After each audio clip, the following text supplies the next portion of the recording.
Hi, it's Melinda coming to you from Hope When There Was None, and I'm hoping you're having an excellent day. I just wanted to briefly touch on about writing your story. We talked about this, or at least I did, last week, so I had some notes. I'm writing down notes this time. So the reasons why we share our story, and a lot of folks want to maybe put down family history, perhaps a cookbook, something of that nature, and then others of us might have a story to tell, whether it be a fictional story or nonfiction, whether we're talking about our past or what we're currently going through, that might help heal yourself. And also, in addition to that, it could help somebody else. You might not even know how many other people that you are helping when you share your story, which has been great experience for myself for learning that.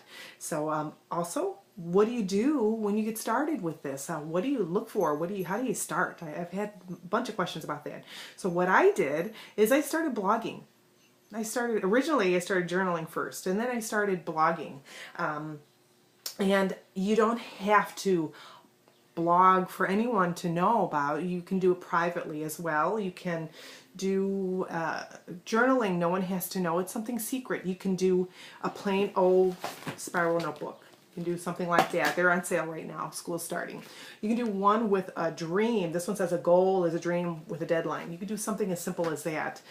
You can do something empowering to you. So every time you look at that, you're like, oh yes, I can, I will. You can use just plain old pen and paper, pencil. Have that in your car.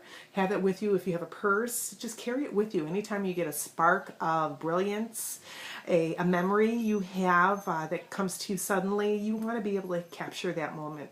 Sometimes if you don't, I keep thinking, oh, I'll remember. And then I'll have little slips of paper that I find, gum wrappers, random slips of paper I find, and I throw them in my purse or throw them in the car, only to stumble on them later. It's like, what the heck was that? I don't remember what it was for. So try and keep it together if you can.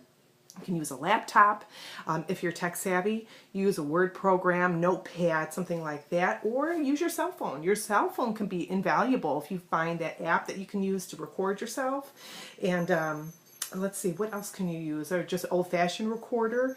Again, keep paper and pen with you for those spark of brilliance, those awesome ideas. Now, when you start, you might not want anyone to show this to. You might not want them to see your personal thoughts, your ideas. Or you might want to tell the world, hey, I'm doing this. I'm writing my book. I'm writing about the zoo, my dog. I'm writing about my past. You might want to share that with everybody, and that's good from a publishing standpoint. The more that you get that out there, the better for you. When it starts to you do pre-orders, if you hit the publish button, it's good for you to get that type of plugging and energy going for it. So that's a good thing. Start plugging it now, even if it's 2 or 3 years out or more. Start plugging it now. Outline it, or just write. If you want to outline it like maybe you're doing like I did and did my memoir. I started from when I was in school, childhood, excuse me, and then I went further on. Okay, I went from school, and then I went to high school, and then from there I got married, that sort of thing. You might want to do it that way. There's so many different ways and styles you can do this in. Yes, dear? I want Cheez-Its. You need some, you can have some Cheez-Its. Go ahead, baby. Anyway, so, and I'm sorry, I got the sniffles. I have year-round allergies. It drives me crazy. So I do sniffle a lot. I apologize for that. It's something that happens that I do. And I didn't notice it until I hit a playback. And one of my videos is like, I'm constantly sniffling. So I'm sorry. It's my allergies. Anyway. Let's get back to this. I don't want to take up too much more time. But find a writing group. There's writing groups in your area. You can use Facebook. Facebook is amazing to finding these things. There's Meetup as well. Find a writing group if this is something you want to pursue. Again, I gave you a hint in my last video about where to look, 2 groups that I'm interested in, the people that I like. And just go out there, look. And that gets the peers. That helps when you have peer information and suggestions and help. It's wonderful. You know, somebody that's a graphic artist that can help do your cover. But again, start simple. Just start writing. Don't worry about the spelling and grammatical things. Just start writing and just let it flow, whatever feels good to you. And then you can spin it on to possibly publishing it out, getting it out there for people, the public. Yeah, Yeah, I mean, that's probably the best way I can say to do this. Just start small and go easy on yourself. And with those, depending on what you're writing about, if you're writing about your past, and maybe it's a pretty bad past, go through the emotions of it too. Let them come to you, and then let them go. Let them just drop them. And I'm not saying that's going to be easy. It might take you days or even weeks to process all of that, but process it. Let it go. You might have to give yourself an Epsom salt bath, a sea salt bath, just to get rid of the negativity there. You might need to just go scream. You might need to cry. Something that helps you to cope with this. Whatever it is, prayer helps. Talk with a friend about the emotions. Tell them, say, hey, I went through, oh my gosh, I just went through this, this, and this, and this. I don't know how to handle it. I don't know how to process it.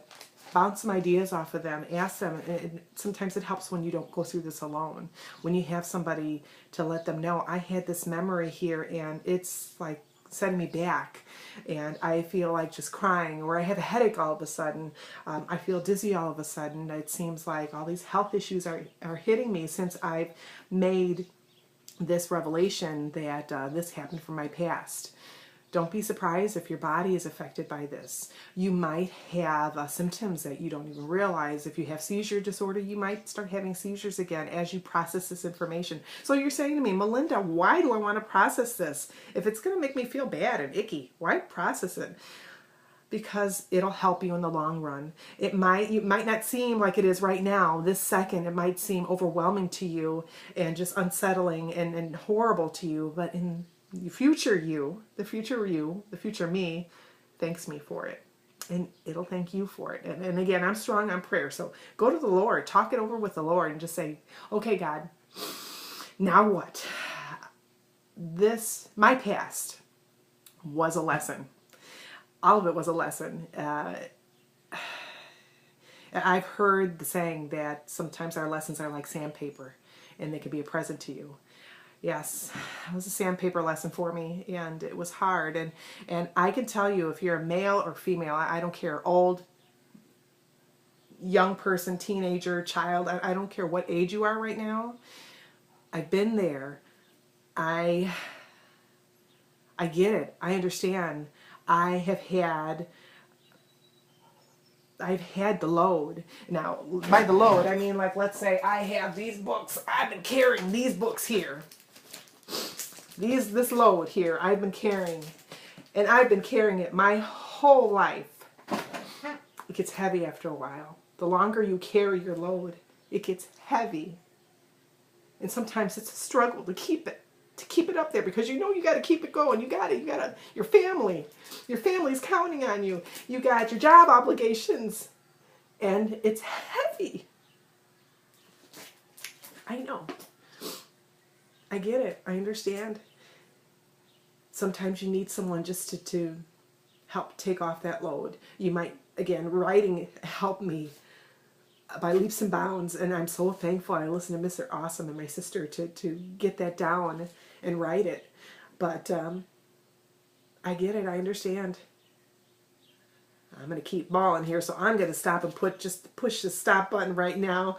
Wherever you are, I love you, and I hope you're doing wonderful. I totally believe in you, and I know you can do this. You'll get through this. And if you can email me, you're more than welcome to blessmeplease@gmail.com. That's plz@gmail.com. I hope you're having an awesome day. I love you. Bye.